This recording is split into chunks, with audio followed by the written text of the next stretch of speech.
بسم اللہ الرحمن الرحیم۔ السلام علیکم ورحمۃ اللہ وبرکاتہ۔ حضرت علی کرم اللہ وجہ حضور صلی اللہ علیہ وآلہ وسلم کی امامت میں نماز پڑھتے ہوئے توڑ کر گھر چلے گئے۔ وہ وقت جب تین جلیل القدر فرشتے جبرائیل علیہ السلام، میکائیل علیہ السلام اور اسرافیل علیہ السلام کو بیک وقت حرکت میں آنا پڑ گیا۔ ایمان افروز واقعہ: ایک دن حضور اکرم صلی اللہ علیہ وآلہ وسلم نے نماز عصر پڑھائی تو پہلا رکوع اتنا طویل فرمایا کہ گمان ہوا کہ شاید رکوع سے سر نہ اٹھائیں گے۔ پھر جب آپ صلی اللہ علیہ وآلہ وسلم نے رکوع سے سر اٹھا لیا، نماز ادا فرما لینے کے بعد آپ صلی اللہ علیہ وآلہ وسلم نے اپنا رخ انور محراب سے ایک جانب پھیر کر فرمایا کہ میرا بھائی اور چچا زاد علی بن ابو طالب کہاں ہے؟ حضرت علی رضی اللہ تعالیٰ عنہ نے آخری صفوں سے عرض کیا، لبیک، میں حاضر ہوں یا رسول اللہ صلی اللہ علیہ وآلہ وسلم۔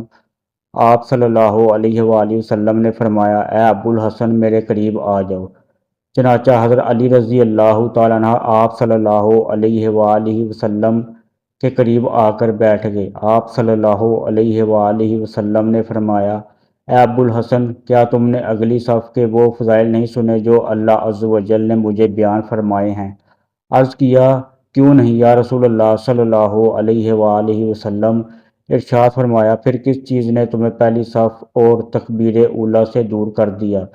کیا حسن اور حسین رضی اللہ تعالیٰ عنہ کی محبت نے تمہیں مشغول کر دیا تھا؟ عرض کیا، محبت اللہ تعالیٰ کی محبت میں کیسے رکاوٹ ڈال سکتی ہے؟ آپ صلی اللہ علیہ وآلہ وسلم نے ارشاد فرمایا، پھر کس چیز نے تمہیں روکے رکھا؟ عرض کیا کہ جب حضرت بلال رضی اللہ تعالیٰ عنہ نے اذان دی تھی، میں اس وقت مسجد میں ہی تھا اور 2 رکعتیں ادا کی تھی۔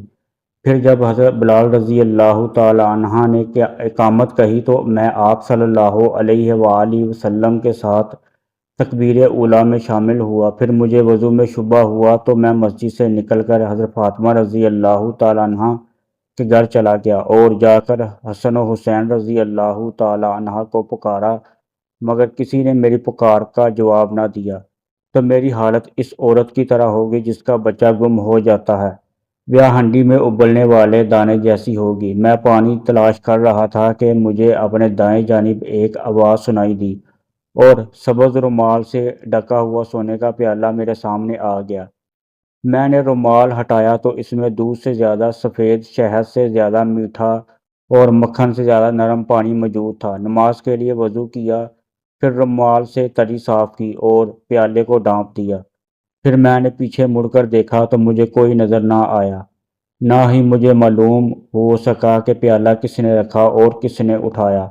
آپ صلی اللہ علیہ وآلہ وسلم نے غیب کی خبر دیتے ہوئے مسکرا کر ارشاد فرمایا، مرحبا مرحبا اے ابو الحسن، کیا تم جانتے ہو تمہیں پانی کا پیالہ اور رومال کس نے دیا تھا؟ عرض کی، اللہ اور اس کے رسول صلی اللہ علیہ وآلہ وسلم بہتر جانتے ہیں۔ ارشاد فرمایا، پیالہ تمہارے پاس جبریل امین علیہ السلام لے کر آئے اور اس میں حضیر القدس کا پانی تھا، اور رومال تمہیں حضرت میکائیل علیہ السلام نے دیا تھا۔ حضرت اسرافیل علیہ السلام نے مجھے رکوع سے سر اٹھانے سے روکے رکھا، یہاں تک کہ تم اس رکعت میں آ کر مل گئے۔ اے ابو الحسن، جو تم سے محبت کرے گا اللہ عز و جل اس سے محبت کرے گا، اور جو تم سے بغض رکھے گا اللہ عز و جل اسے ہلاک کر دے گا۔